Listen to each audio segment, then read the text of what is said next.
Hello, it's Scott Manley here with episode 82 of Interstellar Quest. We have the lander portion of our Interstellar spacecraft, and it is being towed into orbit behind this rather large fuel tank. Now, I had some problems with it. You notice how the spacecraft starts to pitch up here? I'm not sure what causes that, but I found out that whenever I made the thrust too high, the whole thing would torque. I wasn't sure if it was because one of the engines had like a collision, the exhaust had a collision with the spacecraft below or something like that. I never figured it out. So I ended up flying to orbit at about half speed. And in fact, I found that I wasn't able to maintain altitude or maintain ascent all the way. What happened was I was picking up lateral velocity, but you can see just about now that my vertical speed, well, starts to go downwards. It drops slowly, and, eventually I find myself starting to fall back towards the planet while still accelerating into orbit. Now, of course, if you're playing Kerbal Space Program, you may find yourself getting a little anxious over this. After all, you're not into orbit, you're naturally beginning to see that perhaps you may not make it into orbit. But the truth is, many real rocket launch profiles will actually reach apoapse and start falling back before they complete their orbital insertion. So it's actually pretty normal to have this kind of maneuver. It's just very rare in Kerbal Space Program because the planet's so small and because we have such an overabundant excess of delta V to play with. Well, anyway, otherwise, the rendezvous and approach is pretty much by the book. We get into a higher orbit, and then we reverse in slowly until we get ourselves roughly to where we want. Now, I guess we're approaching this from the rear, so I had to cancel out my velocity. There, I dropped my velocity to just a couple of meters per second. Time acceleration is quite useful here because we're getting about 4 frames per second, largely because it is a very large vehicle, isn't it? It's not impossible to deal with, but it is kind of painful. So this thing detaches. Now, on board it has an antimatter reactor and a little fission reactor, and it also has one of the deuterium tritium fusion drives. This is clearly an example of bad planning because I have a duplicated engine at both ends of this spacecraft. If I had thought about this ahead of time, I would have probably made this the drive unit and made the drive unit detachable so it could land as a lander. See, I originally planned a much smaller lander because I was going to go to Val and Paul. And then I realised, that would still leave Tylo, and I already had a couple of landers going there, and actually I did a bit of, number crunching on paper and figured out, I could probably get away with an antimatter-powered spacecraft with the limited amount of antimatter that I have currently got in my stores. So yeah, this is the lander I came out with. It'll actually lift off perfectly fine from Kerbin, which means it'll work for Lathe and for Tylo. The real question is how many places can I get it to land before I run out of antimatter? The other upshot of this is because I've changed the spacecraft to a lander that's using this fusion drive, it means that my original design, which had fuel tanks containing liquid fuel and oxidizer, has pointless space for oxidizer, so I'm going to end up dumping that. This is going to be entirely liquid fueled, supposedly liquid hydrogen, but the game doesn't make that explicit because, there's a bunch of mods that aren't quite sure what all the materials are. Anyway, it's going to sit at the front. It has room for 2, it has a full experimental suite. It doesn't have a lab, but we hope that it will be able to bring us amazing knowledge from the surface of Tylo, and hopefully not amazing pictures of a spacecraft smashing into the surface, because that would be really bad. Okay, docking on the front, we are there, and our interplanetary spacecraft is almost complete. It is just going to need one more service mission. Now, on reflection, I completely messed this up, because what I should have done was had that nose cone be a docking port. Then I could have docked this to the spacecraft and replaced the fuel. Yeah, completely didn't think about that until after I got into space. I could have used this as a refueling mission as well. Sometimes I just do things and I don't really think about how things are going to ultimately work out. But anyway, we ditch that. And, well, we need another refueling mission. This one will combine a bunch of different services. We're going to refuel the antimatter, we're going to refuel the liquid fuel, we're going to refuel RCS and life support, and we're going to bring in some toolboxes. It's your standard Ramius Mark III piloted by Jebediah and Bill Kerman. Of course, it's an easy trip to go into orbit. First of all, we're going to the 900 kilometer target orbit of the Marco Ramius Memorial Antimatter Harvesting Farm place type thing. Unlike most spaceplane missions I've been doing, this will actually visit two locations. It has to go to the antimatter farm first. So it goes up and then it makes some adjustments so that it will actually encounter it on the second orbit. We do a bit of slow motion rendezvous. Then once we get there, we park the spaceplane nearby, and what we're going to do is send out the payload from the cargo bay here. So we null our velocity down to essentially zero. It'll stay there for long enough that we can actually fly the thing across. In theory, we could dock, but the payload is actually designed to fly around on its own for, because really flying, as we've seen, flying a spaceplane with something hanging vertically out of it can be a bit of a problem. It tends to wobble and oscillate and things like that. Anyway, we park it underneath one of the spurs and drop the spacecraft down to as low a velocity as I can reasonably manage.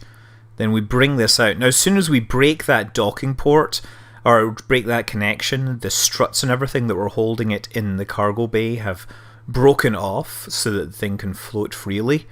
But that will be important later on, let's say. Anyway, it slides out very easily. It has a small nuclear reactor on board it. It has an antimatter fuel tank. It has a couple of radiators, some toolboxes, liquid fuel, and of course RCS. And a computer to make the whole thing fly around. So you see that I'm moving the space plane just a little to make sure that it doesn't end up crashing into this thing. It would be a problem perhaps if our antimatter farm suffered a collision with a space plane. It would probably be rather catastrophic. Okay, we are docked. Time to get what we came for. Now, we have, according to this, about 1.7 grams of antimatter. And that stuff is, of course, being kept very carefully in a magnetic field to make sure that it doesn't touch the sides because, 1.7 grams of antimatter, if it were to collide with regular matter, it would annihilate about 1.7 grams of matter. That matter would just kind of convert itself into energy. The amount of energy would be equivalent to roughly 70,000 tons of TNT. So yeah, that's quite a lot of energy. It would be bad for the matter getting annihilated, but also equally bad for any matter, say, in the form of Kerbals, who were within several miles of it, because it is like an atomic bomb. I mean, as it turns out, that if you are annihilating complex particles like quarks, as in protons, right, from antihydrogen, it turns out you don't actually get all of the energy out in a usable form because protons are made of quarks, which is quite a complicated particle. You end up having to conserve momentum, and what happens is you end up generating neutrinos. And neutrinos, they carry away energy and momentum to make sure your equations balance out. But they never stop. They just go straight through everything. They'll go through light years of solid rock before they get stopped. So unfortunately, antimatter reactions with things like protons, antihydrogen, not 100% efficient because you lose energy in terms of neutrinos. Not that I'm caring, I'm just gonna, as long as I can get maybe half of it, I will be quite happy. Anyway, with our fuel in our cargo bay secured, we head down to a lower orbit to rendezvous with the Interplanetary lab. And, well, it is with great trepidation I say that it's time to go back to old me so that he can relate what happened next. Man, this thing never turns fast enough for me, you know that? Using my precious RCS fuel. I shouldn't be such a stingy pilot, should I? Okay, turn it around to get to the blue. Point at the blue and prepare to throttle up all engines so we can insert into our lower orbit. There we are. Arrest the rotation and fire things up. Brilliant! Full power. Whoa! Wait! Cargo is coming loose! No! Whoa! And cargo is just zipping. Oh yes, that's great. Yeah, I should have probably secured that a little. As soon as I broke those struts from the original undocking, that thing was going to fly around free. I don't know what I was thinking. Good news is we haven't exploded. And again, we do have 70 kilotons worth of atomic nuclear antimatter energy there. Okay. Well, okay, good news is we've stopped spinning. We're probably going to miss our chance to get in on this rendezvous since there's no way I can make that burn in time. So, yeah, time to send one of the crew out to fix it. Try not to get crushed by this giant pendulous object oscillating back and forth inside the cargo bay. See, since it's part of the spacecraft, will happily just phase through the bottom of the cargo bay, but if you get caught between it and the cargo bay, you will get squished because you're not part of the same spacecraft. Yes, it's another classic mistake in my space mission. This is why I like to record the voice live at the same time, and I'll just be nattering away to myself, because I talk to myself the whole time. Really, it's worth it to catch those gems, but most of the time I'm just trying to make mental notes to myself for later post-editing. Okay, so yeah, what I'm doing is I'm using Kerbal attachment system. I'm sticking a couple of struts on the end to more or less stop it oscillating back and forth. I had thought about putting the docking port at the other end of the cargo bay originally, but then I realised that it would actually move the centre of the mass forward during launch, which might make it actually hard to get off the ground. Anyway, testing this once again. Everything works just fine this time. You can see a little bit of squishing, but everything is now secure. And we are secure knowing that we are going to get within 10 kilometers of this object. So we can sit and appreciate the sunrise as we watch it zip below us. Man, isn't Kerbal beautiful from this angle? I have to say, Kerbal beautification, the environmental visual enhancements, all that work really is making this look rather marvellous. Perhaps someday we will develop the powers to travel to other star systems, and we will appreciate equally beautiful bodies in other parts of our universe, around alien stars that are nothing but a point of light in Kerbin's night sky.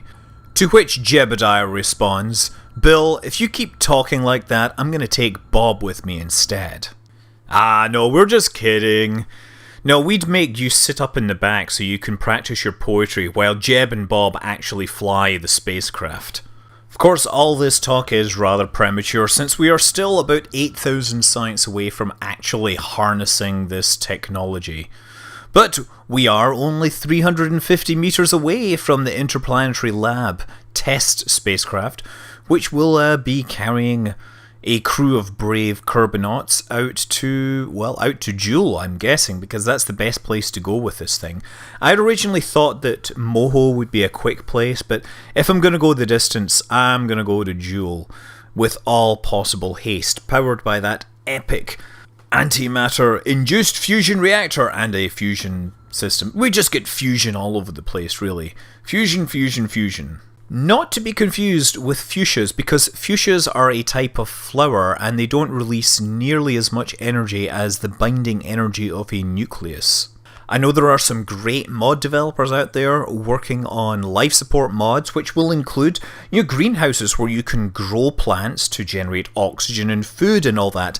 And I'm just waiting for one where it simulates crop rotation. You actually have to decide what you're growing.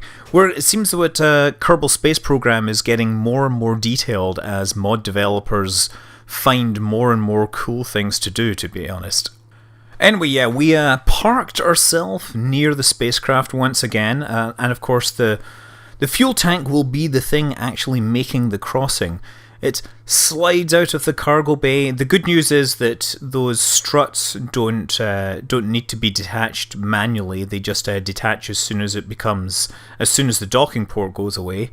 And now we have to move it across and maneuver into a position to dock with that the currently open docking port on, well, I guess it's the left-hand side from this angle, but it depends on which cockpit you're sitting in as to whether it's the port or the starboard docking port here. As it happens, the spacecraft had started to pick up some sort of weird rotation or oscillation. You see how it's actually rotating, so I'm having to fight against this, so I just make some sort of quick thrust to the side and try to clamp down on my lateral motion. I really had to fight to actually get the spacecraft docked, but in the end it managed it. And it's time for one of the crew to go on EVA and start fixing stuff. So yeah, I guess if he was sitting in that cockpit, then it would be on his left, therefore it would be the port docking port. And the other one would be the starboard docking port. Okay, so we have a lot of preparation still to do. See these toolboxes? Those were mistakenly shipped up empty. Don't know why. Probably because I was lazy when I was building this thing and just put them in for show. So I decided it would be a good idea to actually pick these things up and replace them. Now you can move the items one at a time, but that would be incredibly tedious.